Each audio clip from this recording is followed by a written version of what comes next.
Pertanyaan dari teman-teman jamaah yang lagi viral. Assalamualaikum warahmatullahi wabarakatuh. Buya, kami mau bertanya.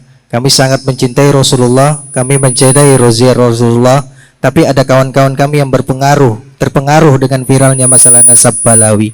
Abuya, kami minta petunjuk Abuya buat hati kami lebih mencintai zuriat Rasulullah walaupun fitnah terhadap habaib Balawi. Doakan kawan-kawan kami menjauhi habaib karena terpengaruh fitnah tersebut. Mencintai dzurriyyah Nabi adalah kewajiban, dan sebetulnya begitu mudah. Jangankan kok dzurriyyah Nabi, umat Nabi saja kalau kita sadar itu umat Nabi, kita susah berbuat zalim kepada umat Nabi, apalagi jika itu adalah dzurriyyah Nabi SAW.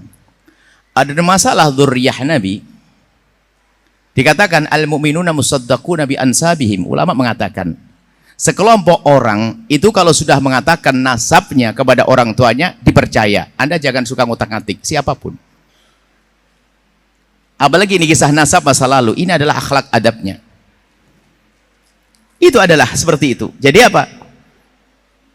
Kalau kita mencari celah, oh mungkin begini, ini bahaya sekali. Bahkan dikatakan, para imam mengatakan kalau ada sekelompok orang Anda mendengar, mengetahui dari keluarganya mengatakan bahasanya dia punya nasab pada Rasulullah, cukup Anda percayai. Selesai. Dan itu tidak harus sampai derajat 100%. Karena 100% itu gimana sih mempercayai nasab 100%? Kecuali Anda lihat waktu hubungan suami istrinya, waktu kelahirannya. Semua orang kalau bicara tentang mungkin, na'udzubillah, itu bahaya sekali. Mungkin dia istrinya keluar sama laki-laki lain. Mungkin, na'udzubillah. Bahaya orang taati nasab itu. Ini secara umum segala nasab, kalau satu kelompok yang menisbatkan bahasanya dia punya nasab kepada orang tertentu, Anda tidak berhak untuk otak-atik. Ini siapapun nasab ke siapapun, apalagi kepada baginda Nabi SAW. Kalau sudah nasab di atas, gak ada istilahnya 100%, makna 100%. Apa sih makna 100%? Musaddaqun, dipercaya. Saya ini sebuah keluarga mengatakan saya punya nasab kepada Sayyidina Abu Bakar Siddiq. Alhamdulillah. Saya sudah Rasulullah. Oke.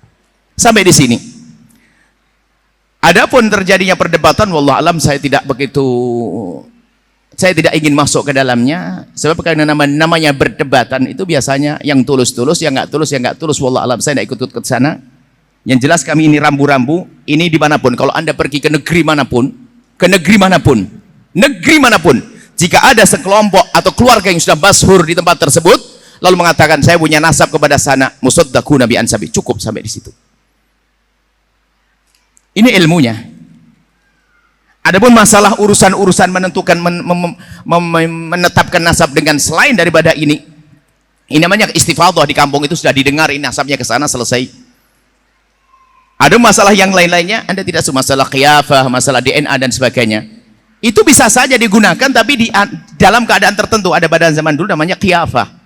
Mungkin zaman sekarang ada DNA misalnya. DNA itu memang ilmiah, tepat, benar. Tentunya dengan catatan yang menjalankan orangnya jujur, tidak akan dirubah, ada itu. Tapi itu kapan diberlakukan? Para ulama memberlakukan hal-hal seperti itu. Qiyafah itu misalnya di antara persengketaan. Contoh, ada dua orang melahirkan, ibu ditaruh di tempat bayi. Rupanya susternya lupa, ketuker, sama-sama putih. Aduh, kacau nih. Anak yang mana ini? Ketuker. Akhirnya semuanya pengen anakku yang mana? Untuk ngetes pakai DNA supaya ketahuan mana anaknya. Atau orang direbutkan nasabnya, ini direbut nasabnya, ini di sini. Kira-kira menetapkan nasabnya siapa? Bukan ngotak-atik nasab yang sudah ada, bukan. DNA adalah masalah ilmiah, jangan diingkari, itu masalah ilmiah. Cuman untuk apa?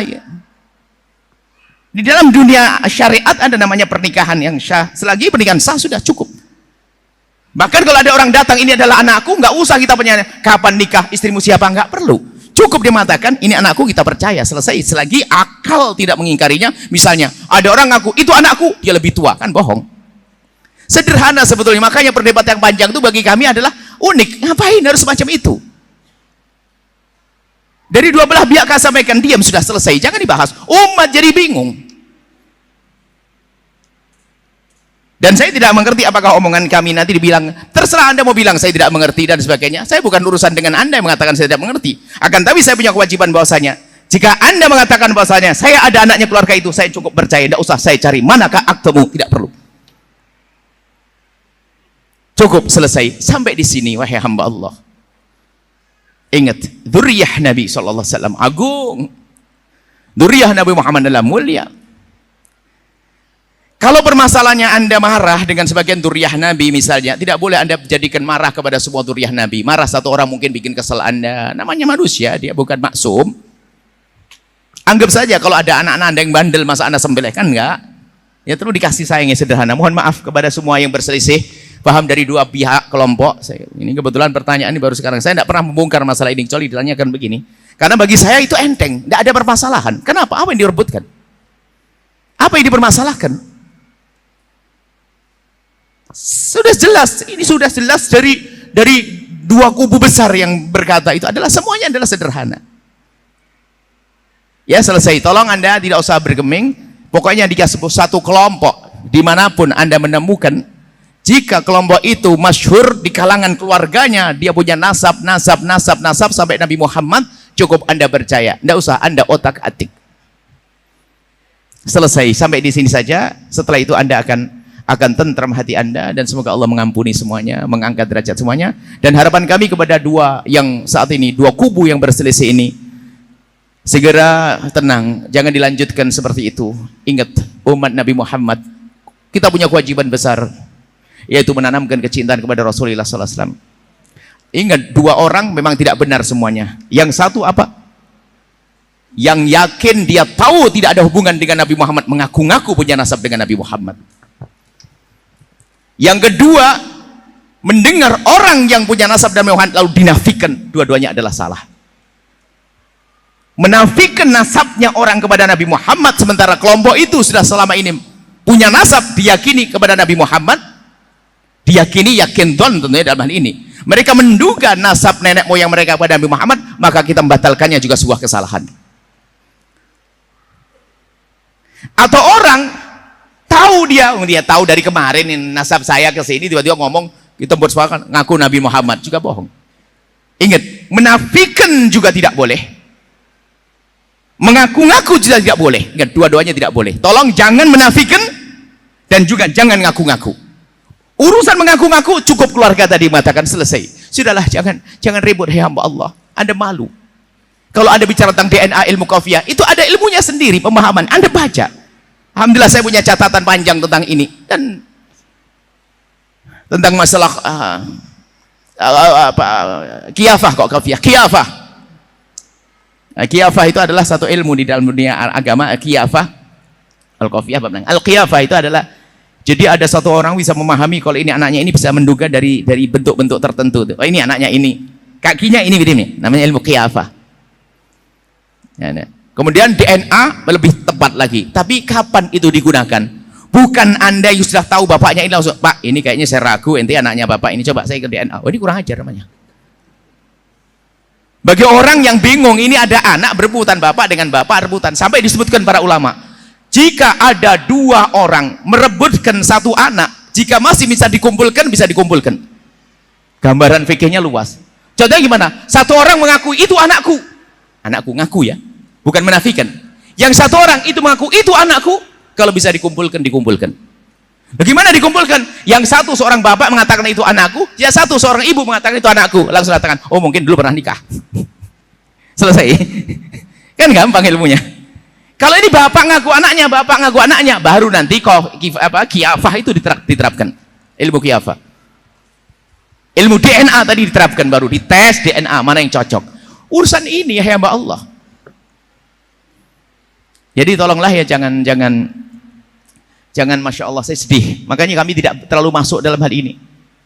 Menafikan nasab yang selama ini diduga adalah benar adalah juga berbahaya. Mengaku-ngaku nggak punya nasab, ngaku-ngaku nasab, maka adalah juga dosa sama-sama. Ayo, tolong yang pernah ngaku-ngaku nasab sementara tidak punya nasab, Anda sadar? Lah kalau dia, saya selama dari bapak moyang saya mengakunya kok. Lah ini seperti yang ributkan. Ya sudah, kenapa kita menafikannya? Ada sebuah keluarga mengatakan saya punya nasab, Anda jangan menafikan. Coba indah, jika ilmu ini dipakai, percayalah nggak akan ada keributan selama ini. Ilmu ini kalau dipakai, Tidak ada dua keributan kubu-kubu ini. Setelah hamba Allah. Ilmu itu jelas. Nggak perlu menimpakan nasabah dan saya. Nasabah itu menulis nasab bukan dalam hal-hal semacam ini. Nasabah sesuai dengan kemampuan mereka menjangkau tentang siapa tokoh-tokoh yang bisa ditulis dan seterusnya. Tapi dalam hal menentukan nasab sudah sangat sederhana. Semua orang dipercaya tentang nasabnya yang selama ini diakuinya. Selesai. Jangan, mohon maaf dah. Adapun permasalahan ada kelompok ahli bait yang dinafikan di sebuah negara, pernah ada gunjang-ganjing ada, tapi selesai, gunjang-ganjing ada selesai. Dan perlu kami hadirkan di sini, hei hamba Allah ini penutup, tolong panjang saya jawabnya. Sudahlah, berhentilah Anda merebutkan itu semuanya. Merebutkan selagi sebuah keluarga mengatakan dirinya keluarga besar, bukan 1-2 orang. 1-2 orang bisa diragukan. Ini keluarga banyak di sini nih. Mengatakan bahwasanya dia punya nasab kepada baginda Nabi, sudah selesai. Anda prasangka baik kepada ini semuanya, kemudian damai setelah itu. Indah. Wallahu a'lam bissawab. Setelah Anda menyaksikan video ini, jangan lupa berselawat kepada baginda Nabi Muhammad sallallahu alaihi wa alihi wa sahbihi wasallam.